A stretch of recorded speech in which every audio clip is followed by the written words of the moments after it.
You are watching WPTV, award-winning college television. Welcome back to the desk. The Pioneer baseball season got underway this past Wednesday against Nichols College. And here to preview the rest of the season are Tyler Cooper, Andy Gavin, Andrew Ballistreri, and Daniel Karp. Guys, it was a happy final for the Pioneers as they rallied back to beat Nichols College 8-7 in the first game of the season on Wednesday. Tyler, take us through the Pioneers' win. Yeah, let's take a look at these highlights real quick.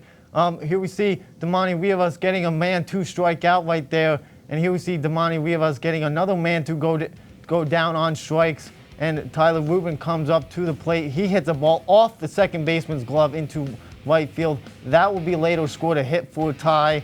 And here we see Tom Radigan's first of 2 triples on the afternoon. This will plate the first Pioneer run of the ball game as he comes around and slides in safely with a triple right there.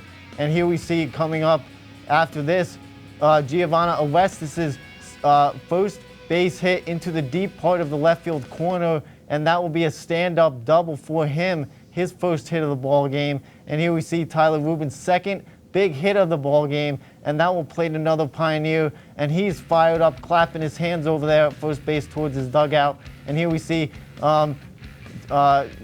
Jacob Westis' second base hit into left field right there. And here we see Tom Radigan's second triple of this game. This will be a bases clearing triple as all the Pioneers will come around and score on this one. This will make the game much closer for the Pioneers after that big hit right there. And here we see coming up, Jake Lutz gets into the hit party, and he hits an RBI single, scores Radigan on that big hit right there. And here it is, RJ Methart's big home run to dead center field. That is way on top of the hill. You will not be seeing that ball again. And this is how that game will end, 8-7 in favor of the Pioneers as they do it in comeback fashion and get the win over Nichols College. Yeah, nicely done, and nicely done by the Pioneers themselves. A lot of highlights for an absolute thriller of a game on Wednesday. But Daniel Karp, we'll start with you. What was one moment that you felt really secured the Pioneers win in that game? I'm going to say Darmani Rivas striking out the side in that second inning like we saw in that highlight call. You know, he had a runner stranded on second. I'm going to keep it short. If that runner came around to score, 7 runs they scored. If that run scored, that would have been 8. There you go. Wouldn't have been able to end the Short game and sweet. after the 7th inning. But we'll move over to you, Bally. What was the moment that you felt really confirmed that win? It's obviously RJ Menner and his 3-run homer. He comes in with a pinch hit home run in the bottom of the 7th, puts Pioneers up 8-7, as Coop mentioned. And honestly, can't possibly have a better start to your career as a Pioneer. You know, you come in, late game situation, you're down against the team to start your season. First at bat, home run, you win the game. I mean, it's storybook stuff. Yeah, I mean, it's a feel-good feeling. A lot of first bases for that on that entire team, locker room. Yeah. We'll move over to you, Andy. What was one moment that you felt really secured the win here for the Pioneers? I couldn't choose if it was the first triple or the second triple for Tom Radigan. It was both. Easily the second triple. Will Pitt was plated. Giovanni Aresta was plated. That was a huge momentum shift, making the game a game again. Absolutely.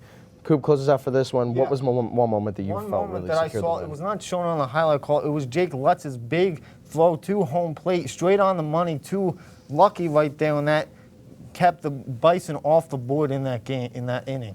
Yeah, that's exactly what they needed to really just secure the win. I mean, like Karp said, if that run on second would have scored, ties the game. If that run that Lutz threw out scores, they win the game. Yeah. So the Pioneers end up winning 8-7 there. But, you know, as the new season gets started, the Pioneers no longer have a lot of their veteran players on the diamond. Steve Yellen, Dan Carter, Colin Lombardo, and a lot of others are now no longer on this team, and this Pioneer team has a much different look with a lot of younger players. Tyler, we'll start with you. What younger Pioneer do you think needs to take that next step forward into the leadership role? Yeah, let's talk about the junior Tyler Rubin, as we just saw on the highlight call. He had 2 big hits in this game. He's been doing that in situations game after game, and last year he did that a lot. So he's another big factor and a player I feel like he can step up for the Pioneers this season. Yeah, big time. He was good last year. He's looking to become great this year and become a leader for this Pioneers team. Bally, over to you. Who's a player that you think needs to step up in a leadership role? I'm going to go with Danny Castaneda. You know, it's his 3rd season here. He's a graduate student. He's become a veteran on this team.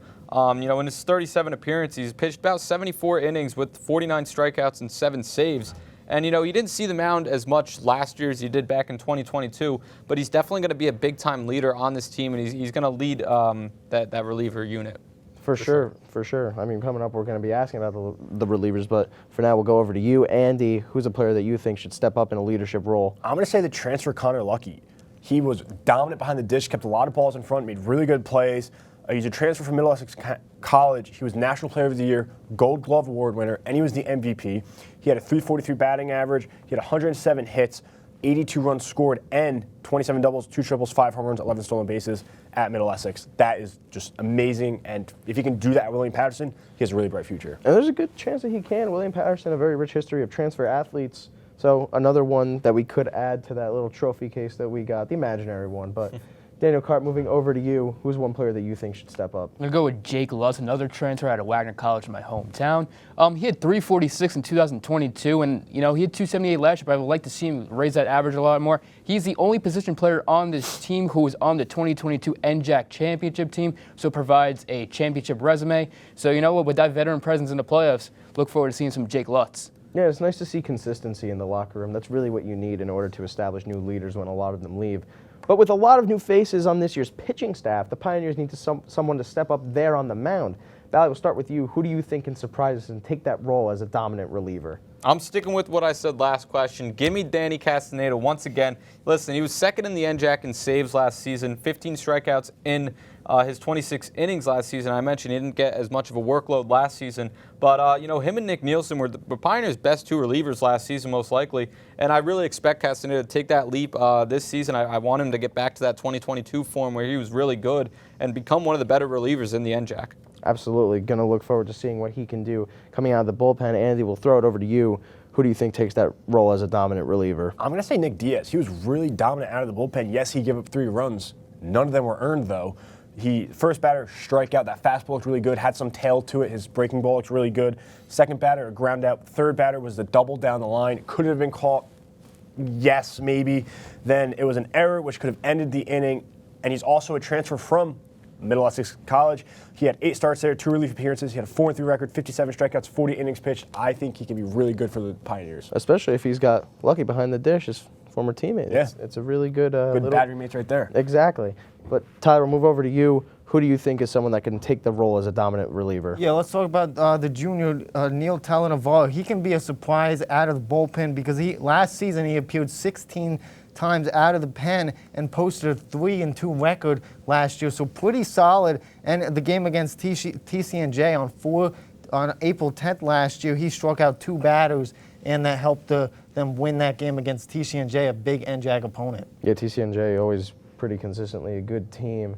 Looking forward to seeing how they play them this year, but Karp, close us out for this one. Who do you think could take the role as a dominant reliever? I'm going to go with Nick Nielsen, the other guy Bally said. He pitched almost 40 innings last year, so clearly Coach Lauterhahn trusts him a lot in that bullpen. The stats weren't very pretty. He actually walked more guys and struck out more guys, but the offseason you work on your pitches, you worked on your craft, so I want to see Nick Nielsen take a big step up as a dominant reliever this year. And he absolutely can.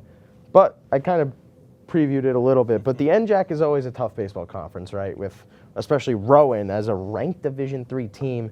Karp, we'll start with you. What NJAC team do the Pioneers need to win against this season? I'm going to say Kane. I mean, it's going to be a lot. It's going to be tough to beat Kane this year. They have 6 players with over 300 average that are returning again this year. They have a lot of returning guys, so it's going to be tough to navigate that Kane lineup. And if you could go in, it's a doubleheader against Kane on April 13th in Union, New Jersey. So if you could go in and take those 2 games, even one of those games, I mean, that's very demanding right there. Absolutely, always tougher to win away than it is home, but looking forward to seeing that matchup in April.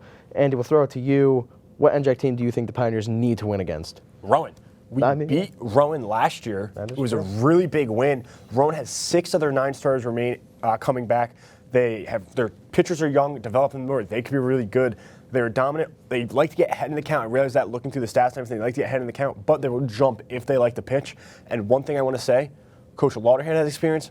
That Rowan coach down there in Glassboro, he has experience. I'm excited to see this year. Yeah, I mean, it should be fireworks of a baseball matchup. And we also know NJAC is the hardest conference in all NCAA sports, and that's easily true.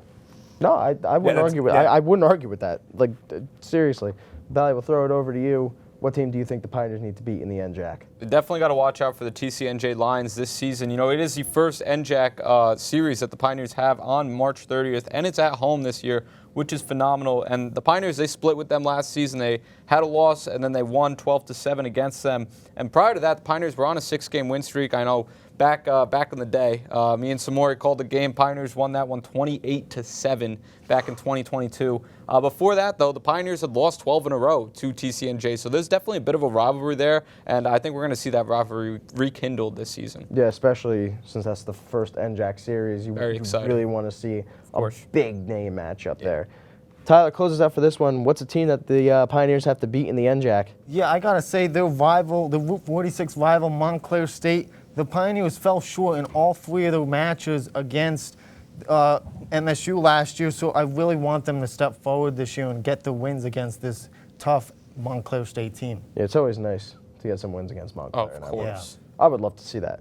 But don't forget to follow us at SportsDeskWP for updates and more. Thank you to all the cast and crew, and a big shout out to our studio manager, Al Clarke. From Studio B in Hamilton Hall, and for everyone here at the desk, I'm Marc Brandt. Join us next time here on WPTV.